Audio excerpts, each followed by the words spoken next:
Megan Rose here, and today we're talking about Kundalini myths that you may be getting from New Age folks, you may be getting through Instagram, all over the place about really how Kundalini works. And so the first myth that we're going to talk about today is the myth that Kundalini is just sexual energy, and that in order to support Kundalini's awakening, that you need to just unleash this energy, this sexual prana. And really the accuracy of this is not true. And so Kundalini does stir sexual energy, especially when it's first awakening. That said, that primal sexual energy isn't just what Kundalini is all about, or how you even move through the different degrees and stages of Kundalini to better support your service in the world, which is the ultimate goal of Kundalini, is that you are a vessel that's better able to connect with your soul and bring your greatest notes and gifts into the world. People who keep touching sexual energy as the way to keep expanding into Kundalini are actually working within the astral plane. And the astral plane feels really good. It feels really spiritual. It feels like a lot of amazingness, a lot of vision, a lot of psychism, a lot of things that happen within that can make one feel like they are acting in a really evolved way, that they're really bringing in this energy, working with it creatively, and that is so incredibly limited. It doesn't actually allow you to evolve in the way that you're designed to do as a human.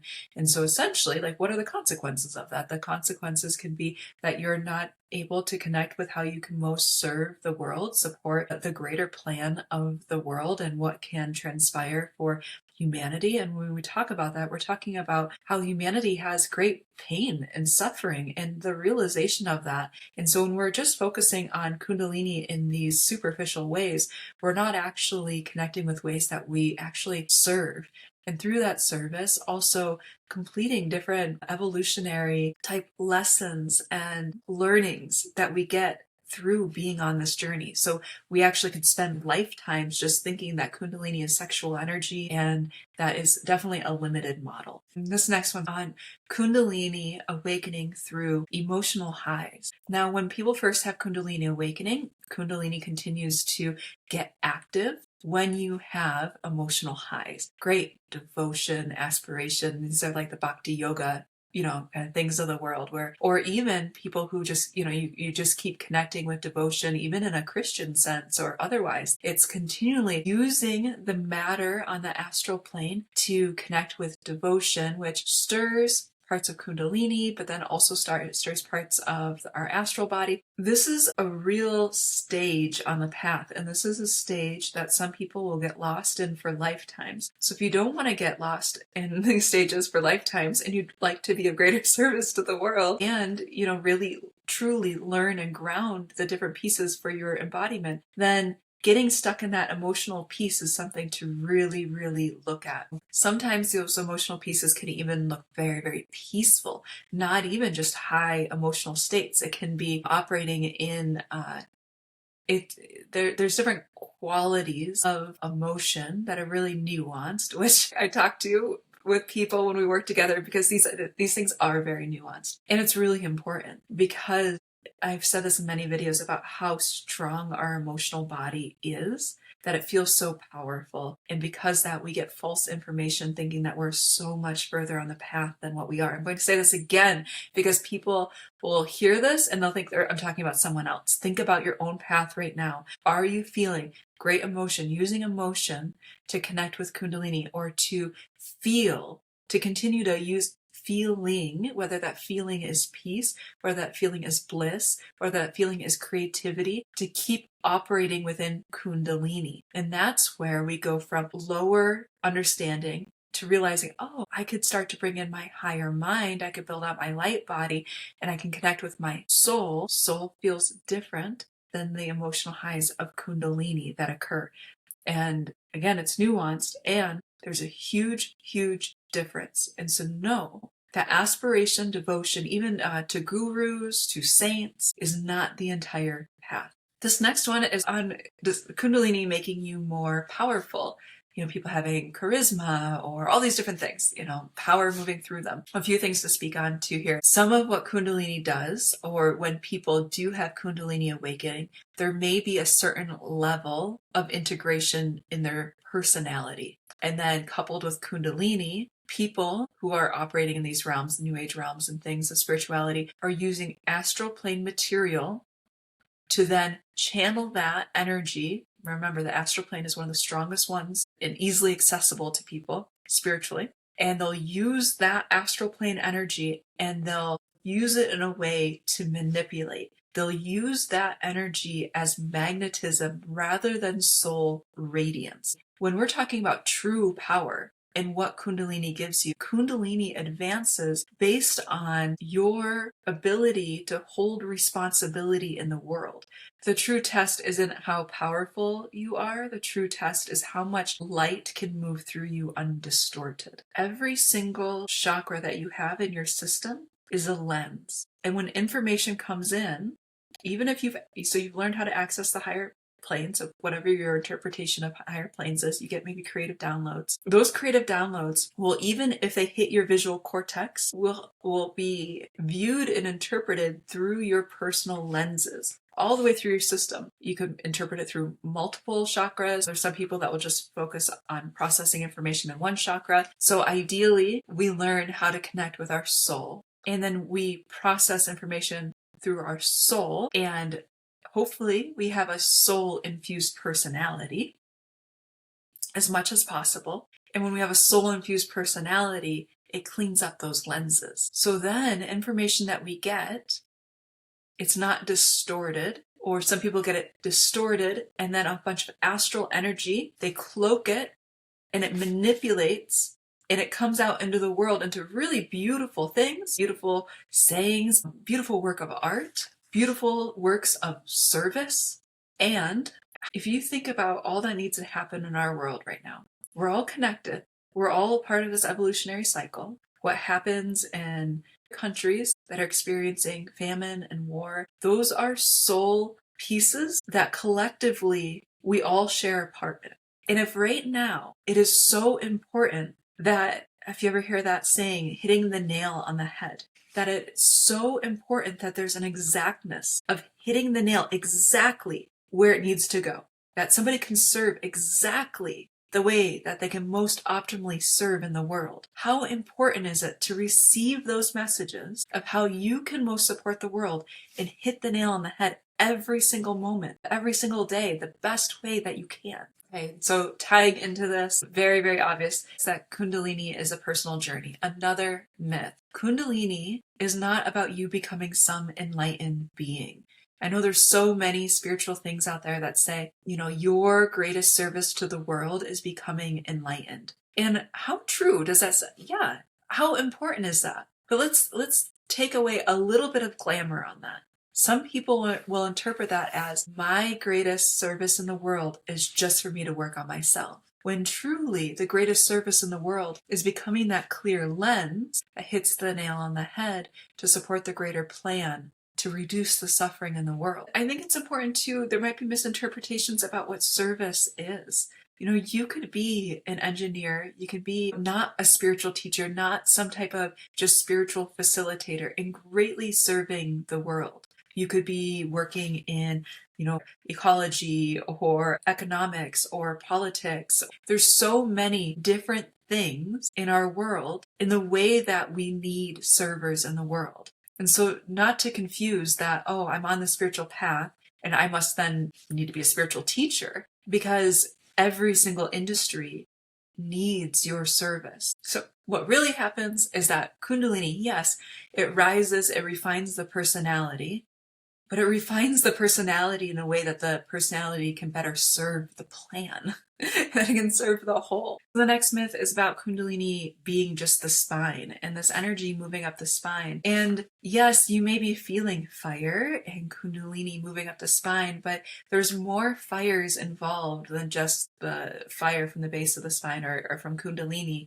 We also have different fires that come in for our path and process. And so it's not even just about this upward motion of Kundalini and then you having more spiritual development. You actually have fires that even descend. And I'm sure you felt that too, the descending fires, but there's different planes of fire that also need to be purposely built out with participation of your personality. It doesn't just happen. I had a friend say this week, about willingness. And I said, okay, are you having willingness or will? And to realize that those are very important things to have in the journey, both that surrender of willingness to allow things to unfold how they are and in concert with grace, and then also your will power. You have will, and it's really important to align your personal will with higher will if you choose to. If you don't, like I had somebody who I talked to recently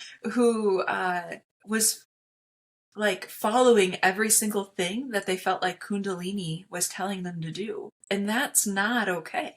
That's not how you want to go about things. You need to have an integrated personality, which means that your personality is on board with the process. Because when you develop your personal will, you're developing so much more. You're developing your virtue, your intention, your ability to stabilize. There's so much more that comes in with that. And so there's choice. You constantly have choice. And in order to actually support Kundalini, you need to exercise that choice. Because Kundalini can be so powerful, there's thresholds that require more evolutionary techniques in order for somebody to have greater power. When we say true power, not that manipulative power. And that's why it requires more complexity for someone to integrate different parts of the path, because these things have been abused in the past. And so just like going to the Olympics, it requires a certain amount of mastery. And for Kundalini, it requires a certain amount of mastery. Okay, this is a fun one. So that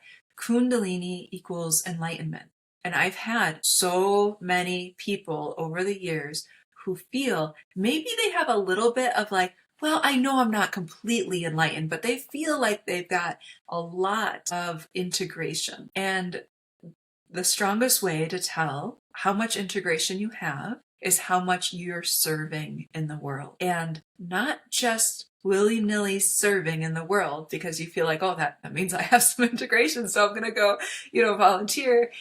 That your service, you're conscious of its correlation with the plan for the whole. And you're able to clearly understand your place in that and how your service is contributing. Okay, and so the last one is that everyone should awaken their Kundalini, and that's just like what we need to do. We need higher consciousness in the world. We need to just all awaken our Kundalinis and we'll be a better world. And again, not true. And so Kundalini, as wonderful as it can be, or even feeling the stirrings of spiritual light in our lives, there are some things that I'm organizing in my own mind right now that show up in how Rose Awakening is right now, but there's some ways that we're going to refine it.